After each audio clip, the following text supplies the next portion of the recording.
Hello everyone, welcome back to my another Facebook blog. আজকে হচ্ছে Sunday, তো সকলকে জানাই হ্যাপি সানডে।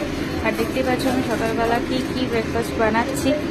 ডিম পাউরুটি মানে ব্রেড টোস্ট বেসিক্যালি।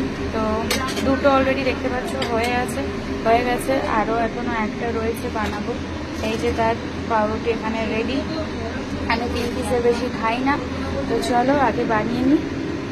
প্রথমটার মধ্যে ডিম বেশি হয়ে গেছে বলে লাস্টেরটার কী অবস্থা দেখো, ডিমই নেই। আর আমি না এরকম আন্দাজ পাই না, দুটো ডিম একসাথে ভেঙে 3-4টে পাউরুটি করার একদম আন্দাজ পাই না। যাই হোক, কিছু করার নেই, চলো ব্রেকফাস্টটা বানিয়ে আজকে সানডে স্পেশাল দিনটা এনজয় করি।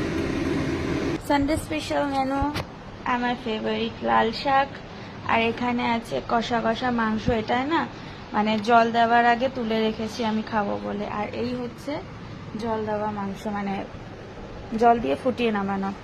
তো এই দুটো হচ্ছে আমার আজকের মেনু, দুটোই আমার ফেভারিট। চলো লাঞ্চটা করে নিই।